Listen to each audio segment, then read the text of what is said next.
Olá, tudo bem? Eu sou o professor Otávio Plazzi e este é o videocurso de Histologia do Sistema Digestório. Todo este videocurso foi baseado tendo como referência o capítulo de mesmo nome do livro Junqueira e Carneiro. Começaremos falando então a respeito do esôfago, né? O esôfago é um tubo muscular que conecta a boca ao estômago. Ele se localiza posterior à traqueia. Por isso é comum a gente, por algumas razões individuais ou mesmo de momento, é comum durante uma alimentação, por exemplo, está comendo muito rápido, não dá tempo de fazer essa diferenciação entre o trato respiratório e o trato digestório e o alimento descer pela via respiratória, né? Então, o esôfago, ele ocupa a face posterior da traqueia. E é importante que ele esteja ali, porque a traqueia, ela tem a sua parede posterior essencialmente muscular. Então, quando há a necessidade do esôfago aumentar de diâmetro, para poder, por exemplo, passar um bolo alimentar, um alimento que acabou de ser ingerido, ele invade esse espaço da traqueia. Possui as mesmas camadas do resto do trato digestório, possui um epitélio estratificado pavimentoso não queratinizado, e em sua lâmina própria, próxima ao estômago, existem dois grupos de glândulas, que são as glândulas esofágicas da cárdia, que secretam o muco. A submucosa no esôfago também tem grupos de glândulas secretoras de muco, que são as glândulas esofágicas, cuja a secreção facilita o transporte do alimento e protege a mucosa. Então veja bem, basicamente a função do esôfago é de conduzir aquele alimento lá da boca até o estômago. Mas a gente precisa lembrar, e a gente não pode esquecer disso em momento algum, que na verdade o sistema digestório é uma via aberta para a ação de agentes causadores, agentes patógenos, né, causadores de alguns problemas de saúde. Então, além de terem glândulas, além de haver glândulas que produzem um muco, que vai fazer com que esse alimento desça mais suavemente, essas mesmas glândulas vão secretar esse mesmo muco, que além de lubrificar, também vão proteger, né?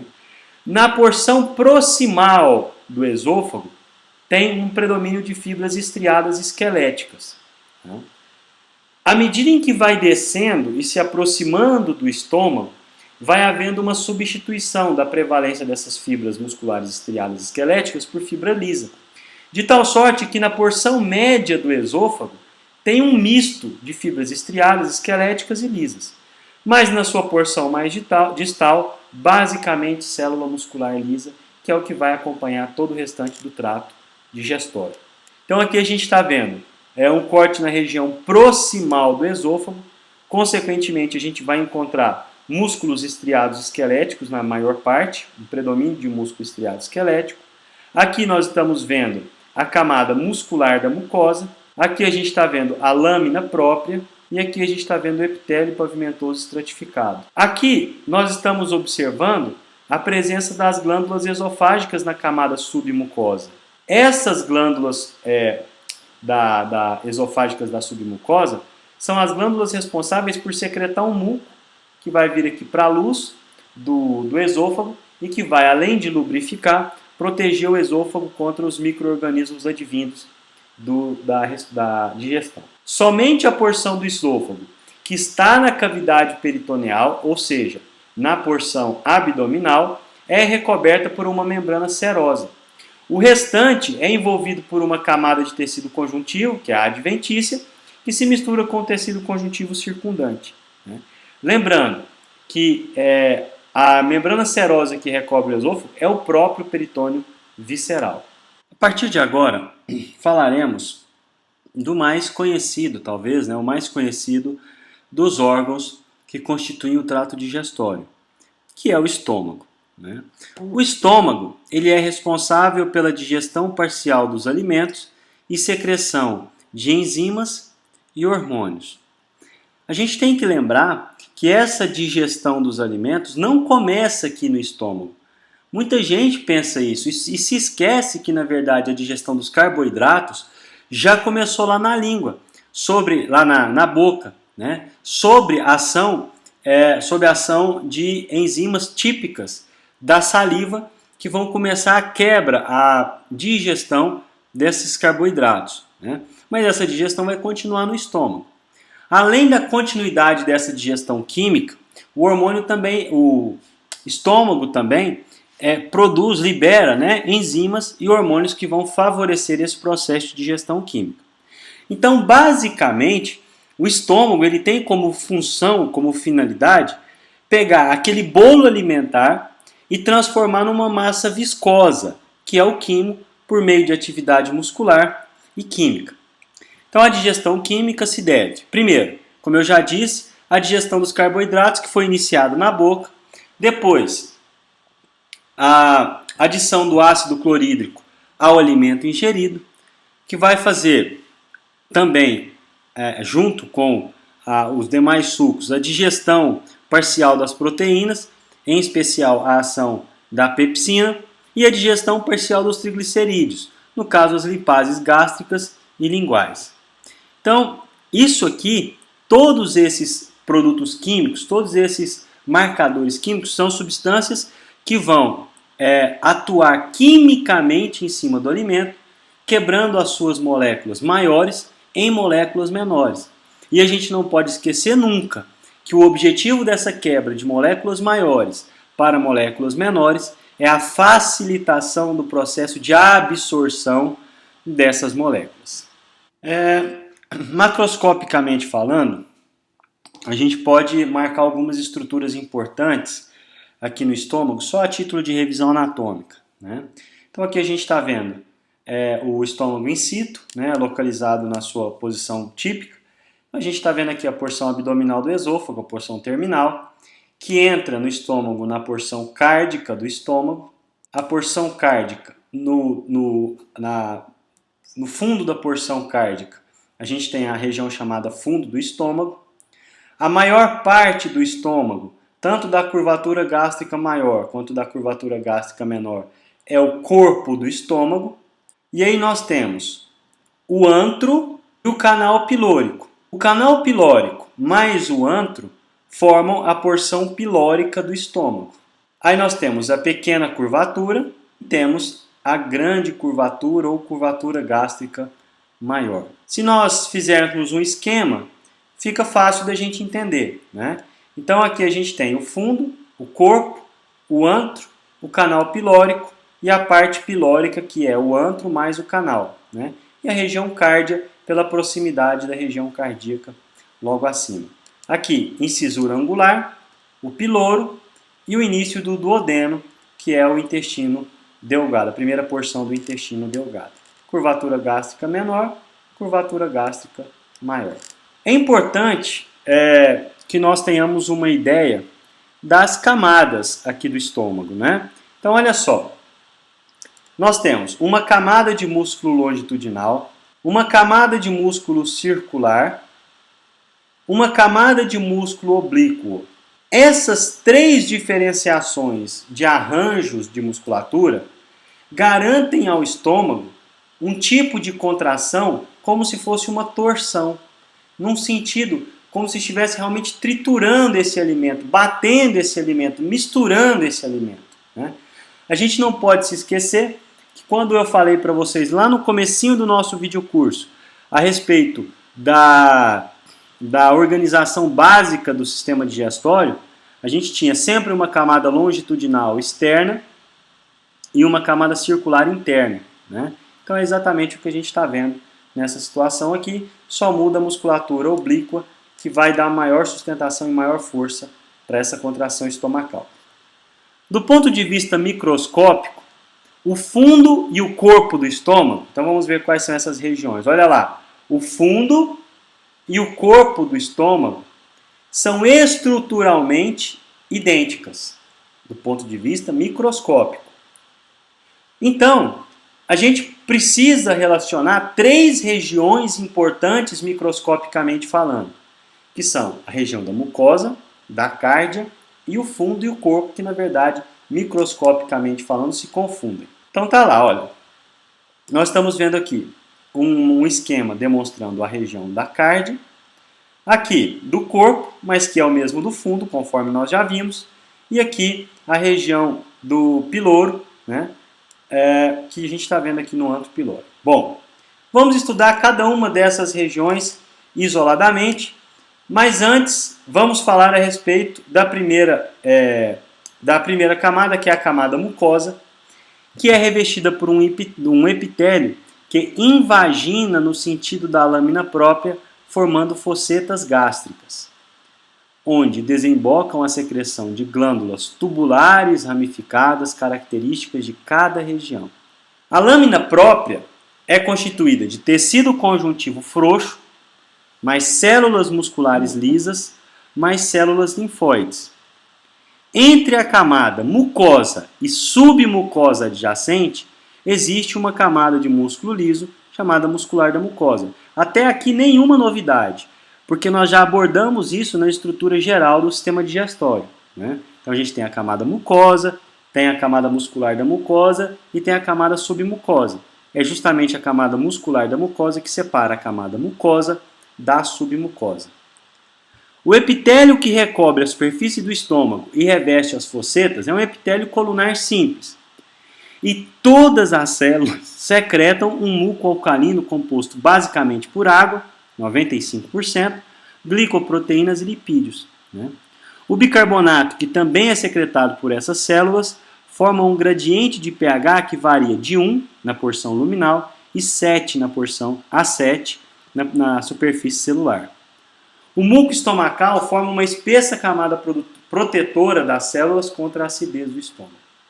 Então veja bem, a camada mucosa ela é constituída basicamente por tecido epitelial e tecido conjuntivo, que tem como divisor entre a camada mucosa e a submucosa uma camada muscular lisa. O epitélio, que é um epitélio colunar simples, todas as células desse epitélio de revestimento secretam.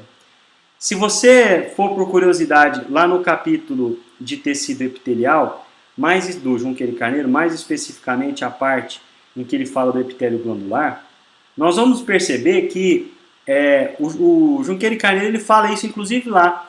Ele fala assim que muitas vezes é difícil a gente separar o que é epitélio de revestimento do epitélio glandular, porque tem alguns epitélios de revestimento que todas as células funcionam como glândulas, que é o caso da mucosa do estômago, né? Então todas as células do epitélio de revestimento, ou seja, todas as células colunares simples, secretam o muco alcalino.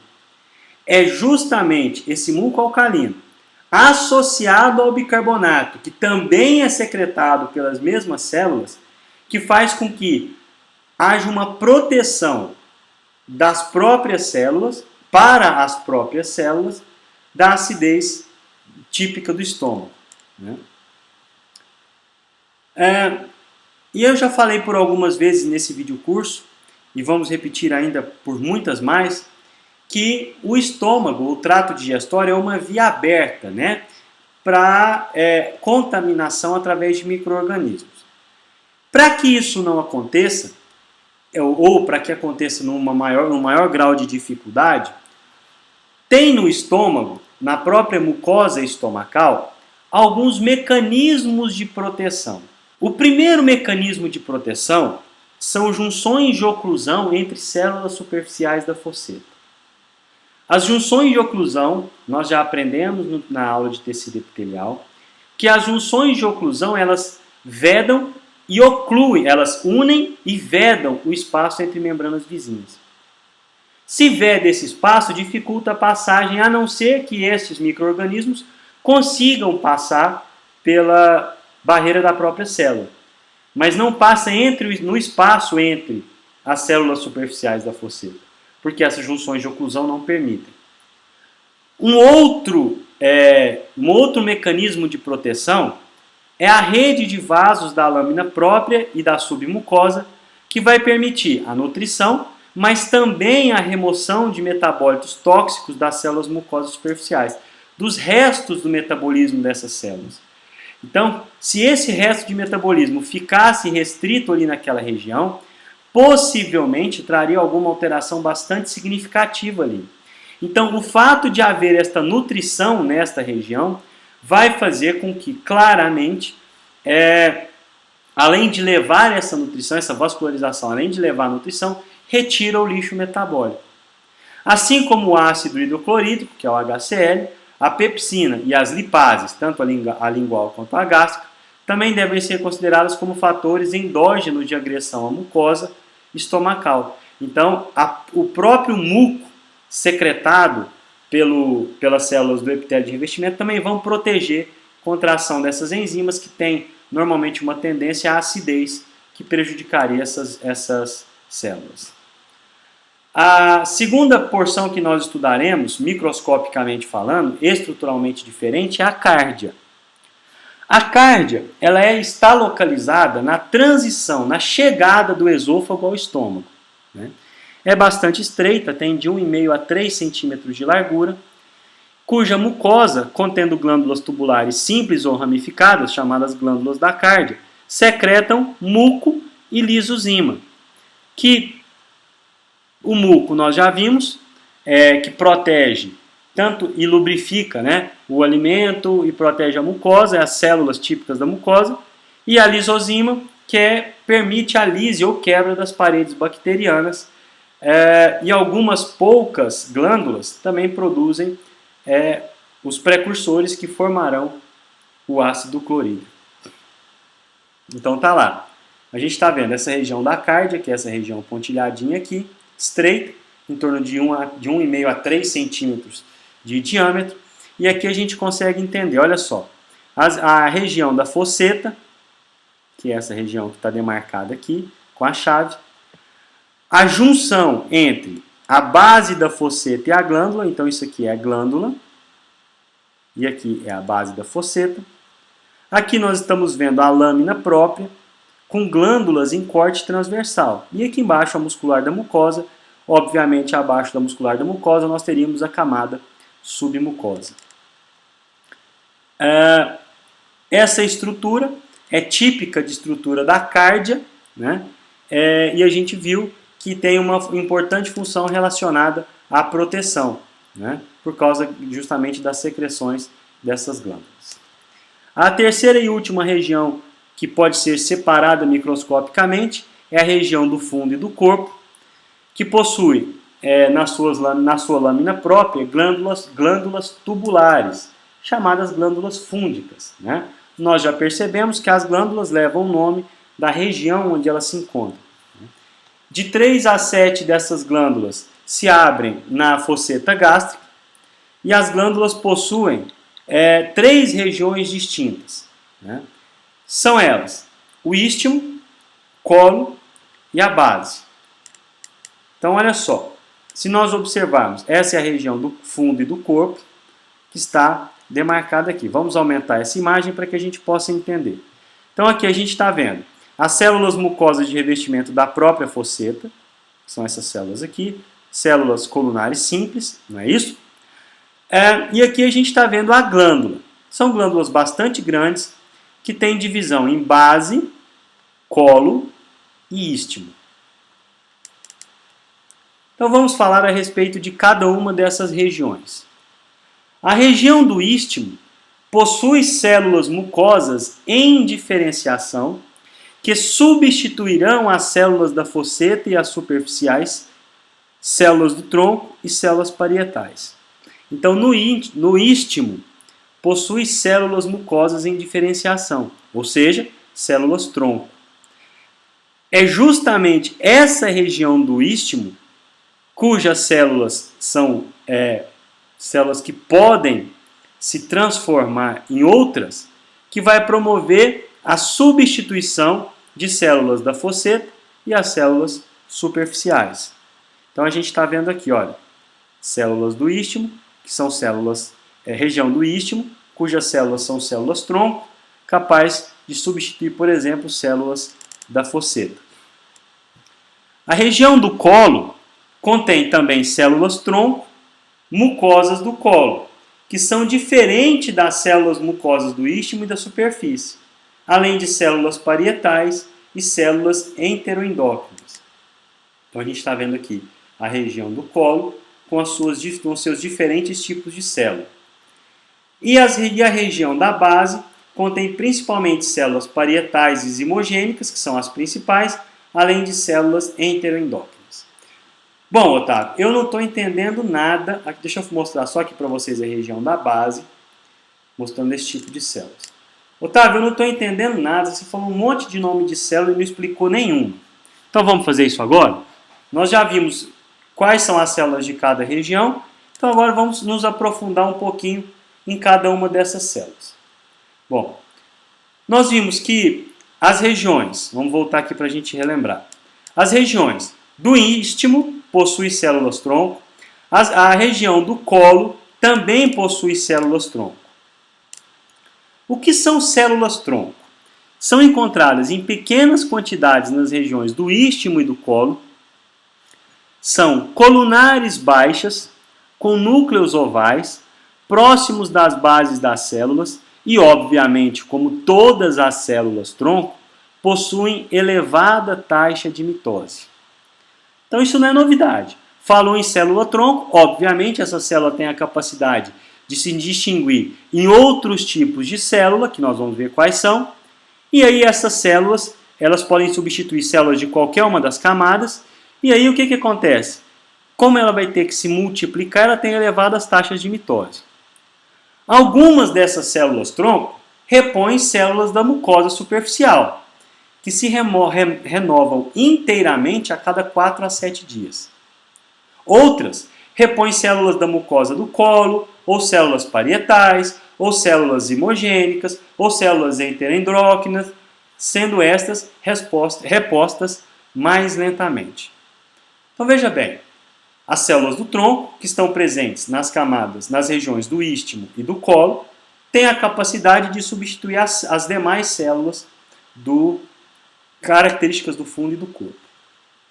O que são células mucosas do colo? São observadas agrupadas ou isoladamente entre células parietais no colo das glândulas gástricas, obviamente células mucosas do colo. Possuem um formato irregular, com núcleo na base das células e os grânulos de secreção próximos da superfície apical. O tipo de muco secretado é diferente do secretado por células mucosas superficiais e tem inclusive ação antibiótica. Então, as células produtoras de muco, ou seja, as células mucosas do colo, além de ter todas as funções do muco que a gente já falou, tem inclusive uma ação antibiótica. Então a gente está vendo aqui as células mucosas do colo, obviamente aqui é só o núcleo e aqui é o citoplasma dessas células. Falamos também das células parietais. As células parietais estão presentes principalmente no istmo e colo das glândulas gástricas. São mais escassas na base. São arredondadas ou piramidais com núcleo central e esférico e que se cora fortemente com a eosina. Né? Na célula ativa, ou seja, na célula que está secretando, observa-se abundância de mitocôndrias e a invaginação circular profunda na membrana plasmática apical, formando o canalículo intracelular. Então tá lá, olha, as células parietais com uma coloração mais arroseada, mais avermelhada, típica das células eosionífilas, né? A gente observa os núcleos em formatos às vezes redondos, às vezes triangulares, né, que são característicos dessas células parietais. Nas células em repouso, observa-se em sua região apical, ou seja, logo abaixo da membrana plasmática, muitas estruturas tubovesiculares e possui poucos microvírus. Quando estimuladas a produzir os precursores do ácido clorídrico, há uma fusão dessas estruturas tubovesiculares com a membrana plasmática. Essa fusão, antes isolada, membrana plasmática e estruturas tubovesiculares, elas se fundem, formando verdadeiros canais e as próprias microvilosidades. Então, para a gente separar as células parietais que estão em atividade das células que estão quiescentes ou adormecidas, é só a gente observar. Primeiro, a grande presença de microvilosidades mostra que essa célula está ativa. Segundo, a formação dos canalículos da junção das estruturas tubovesiculares com a membrana plasmática. Então aqui a gente está vendo, olha, uma célula parietal mostrando a diferença entre as diferenças estruturais existentes entre uma célula em repouso e a célula ativa, né?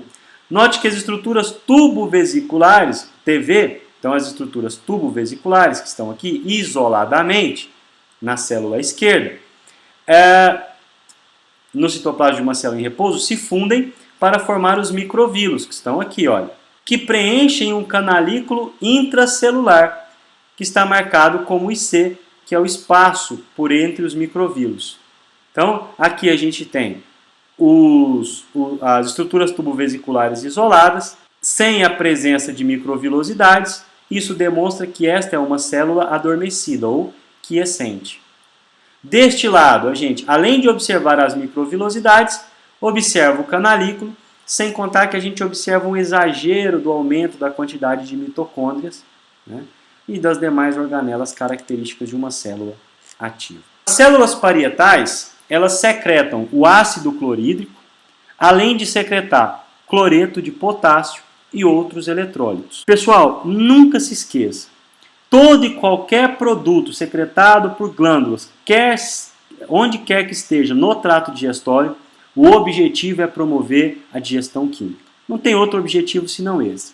A não ser os mucos, que além de favorecer a digestão química, também tem uma importante função no que diz respeito à proteção. Não é isso? A atividade secretora destas células é estimulada pelo estímulo parasimpático, pela histamina e pela gastrina. Esses últimos dois, ou seja, a histamina e a gastrina, são potentes estimulantes da produção de ácido clorídrico e são secretados pela mucosa gástrica. Então a mucosa gástrica vai secretar, além do próprio ácido, além de outras estruturas, além do muco característico, também histamina e gastrina, que vão estimular a produção do ácido clorídrico e de outros produtos químicos que vão auxiliar no processo de digestão química, né? A gastrina, além de ser um estimulante da produção do ácido clorídrico, possui um efeito trófico na mucosa gástrica, estimulando o seu crescimento. A presença de grande quantidade de mitocôndrias, como eu mostrei para vocês anteriormente, mostra que seus processos metabólicos consomem muita energia, obviamente, da célula ativa, né? Uma vez que a secreção e o bombeamento só estará presente em uma célula ativa. Então aqui a gente está vendo uma célula parietal, nessa região, aqui o seu núcleo, e essas marcações mais escuras aqui, olha, todas são mitocôndrias características. Um outro tipo de célula que eu falei ali para vocês eram as células zimogênicas, né? Também conhecido como principais, né? Que são as principais células aí dessa região do estômago, né? Predominam na região basal das glândulas gástricas, possuem todas as características que das células que sintetizam e exportam proteínas, ou seja, retículo endoplasmático abundante, principalmente o rugoso, ribossomos, aparelho de Golgi, bastante mitocôndria, né? A sua basofilia se deve principalmente a essa característica de retículo endoplasmático bastante abundante, né? Se produz muita proteína, tem muitos grânulos. E os seus grânulos possuem a enzima inativa chamada pepsinogênio, que após ser secretado no ambiente ácido do estômago, converte em pepsina. E nós já vimos anteriormente, eu vou voltar aqui para que não reste dúvidas, que a pepsina ela é muitíssimo importante na digestão química, em especial, conforme eu mostrei aqui para vocês, na digestão parcial das proteínas. Então, a pepsina, que é um subproduto do pepsinogênio, que é produzido pelas células zimogênicas, é bastante importante nesse sentido de produção, de digestão das proteínas. Então tá lá, a gente está observando aqui, olha, as células zimogênicas, então aqui é uma célula zimogênica, aqui também é outra célula zimogênica, em que a gente observa uma grande quantidade de vesículas de secreção características desse tipo de célula. Aqui, ó, observe como o citoplasma é todo pontilhado, tá cheio de pontinhos. Isso mostra grânulos de secreção. Existem 7 pepsinas diferentes no suco gástrico humano, que são endoproteases de especificidade relativamente ampla, ativas com um pH menor do que 5, ou seja, um pH ácido, né? As células zimogênicas em humanos também produzem a enzima lipase, que tem a capacidade ou a função de transformar lipídio em ácido graxo e glicerol para que possa ser absorvido da forma mais adequada. Um outro tipo de célula que está faltando a gente falar são as células enteroendócrinas, que são encontradas na base das glândulas gástricas, assim como as células zimogênicas. Um dos principais produtos dela é a serotonina, mas também produz a somatostatina, que vai inibir a liberação de alguns hormônios, como por exemplo a gastrina, pelo próprio tecido gástrico. Aqui a gente está observando uma micrografia eletrônica de uma célula enteroendócrina, do tipo aberto, né, do próprio duodeno, não é uma célula estomacal, mas é uma célula de uma glândula bastante semelhante, ou é uma célula igual à que a gente encontra na mucosa gástrica. As principais células enteroendócrinas que atuam no estômago são a tipo G, que está no piloro, que produz a gastrina, e o efeito principal da gastrina é a estimulação à secreção gástrica ácida. Tipo D, que está no estômago, piloro e duodeno, que é a somastatina, que é o hormônio produzido, e a somastatina vai inibir inibição localizada de outras células enteroendócrinas. O tipo celular EC, né, a célula enteroendócrina EC, cuja secreção, o hormônio produzido é a serotonina, aumenta a motilidade intestinal. A célula do tipo D1, cujo hormônio produzido principal é um polipeptídeo intestinal vasoativo, conhecido como VIP, que estimula a eliminação de águas e íons e aumenta a motilidade intestinal. E o último tipo de célula enteroendócrina que atua no estômago é o tipo X, que produz a grelina, que estimula a liberação do hormônio do crescimento envolvido no controle alimentar também. Microscopicamente falando, uma outra região do estômago que merece bastante atenção é o piloro, né? Também conhecido como antro pilórico, né? O piloro recebe esse nome porque ele deriva do grego e significa porteiro, né? Possui fossetas gástricas profundas, nas quais as glândulas pilóricas, que são tubulosas simples ou ramificadas, né? Então a gente sabe que se é uma glândula tubulosa simples ou ramificada, é uma glândula exócrina, né? Que é uma glândula que vai liberar o seu fluido fora da corrente circulatória. Quando fala tubulosa simples, é porque tem apenas um ducto, ou ramificada quando esses ductos se ramificam desde um pequeno grau de ramificação até um grau mais complexo de ramificação, né? Suas glândulas são mais curtas e secretam muco, assim como uma enzima bastante importante do ponto de vista da defesa, que é a lisozima. Por que a lisozima ela é importante para a defesa da região estomacal? Porque é uma enzima que tem a capacidade de digerir certos carboidratos. Esses carboidratos são carboidratos de alto peso molecular. Assim sendo, toda bactéria que contenha esses carboidratos em sua estrutura, em sua parede, quando em contato com essa enzima, com essa lisozima, essa parede ela vai ser digerida, vai ser desintegrada ou vai ficar partida, né? O que vai fazer com que essa bactéria seja inutilizada, seja contida, evitando assim que ela desenvolva dentro da mucosa gástrica, né? Estomacal mais especificamente. Além disso, o piloro possui muitas células G.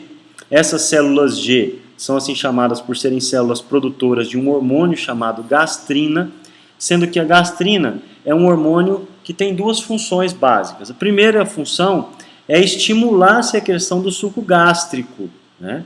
Então a gastrina, à primeira vista, estimula a secreção do suco gástrico. Uma outra função da gastrina, também importante, é que ela é fundamental para o crescimento das mucosas, tanto gástrica, tanto estomacal, quanto intestinal. Ok? Além do piloro possuir essas células G, também possui as células da mucosa comum do estômago que nós já estudamos aqui nessa videoaula. Ok? Então a gente está vendo aqui um corte na região do antro pilórico do estômago. Então a gente observa F aqui, as fossetas gástricas bem profundas. Né? Então aqui esse branquinho que vocês estão vendo aqui no meio é a fosseta gástrica bem profunda. E outras com glândulas curtas, né? Que são essas glândulas G aqui. Eu disse para vocês que uma das células enteroendócrinas mais comuns no piloro, no antro pilórico, é a do tipo G. Essas células do tipo G, elas fatores que estimulam a secreção das células do tipo G, que secretam a gastrina, né? Porque a gente viu que a gastrina estimula a secreção gástrica ácida. Entre os fatores que estimulam a secreção dessa gastrina está o estímulo parasimpático, a presença de aminoácidos e aminas no lúmen e a distensão da parede do estômago. São estímulos que vão favorecer a produção da gastrina, sendo que o principal efeito da gastrina, conforme nós já vimos, é o estímulo à secreção gástrica ácida do estômago. Então, na medida em que a parede do estômago se distende, em tese tem alimento ali, então o estômago vai ter que começar a sua digestão química, consequentemente aumenta a produção dessa gastrina para poder favorecer essa digestão.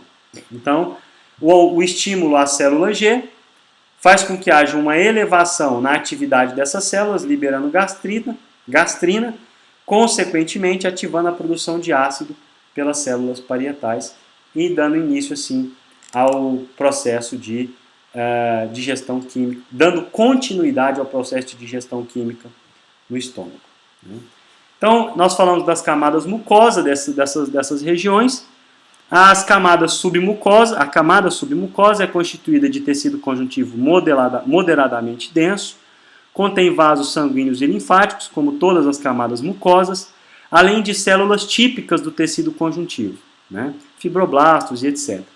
É infiltrada por células linfóides e macrófagos, tendo em vista a alta probabilidade de absorção de algum micro-organismo patógeno. Né? As camadas musculares contêm fibras musculares lisas em 3 orientações, conforme eu mostrei para vocês naquela imagem do estômago. A camada externa é longitudinal, a camada média é circular e a camada interna é oblíqua. No piloro, que é a região que eu acabei de falar para vocês, a camada média, ou seja, a camada circular, forma o esfíncter pilórico, que permite a saída do quimo, né, do estômago para o intestino, mas impede o retorno no sentido contrário. O estômago é revestido externamente por uma delgada membrana serosa,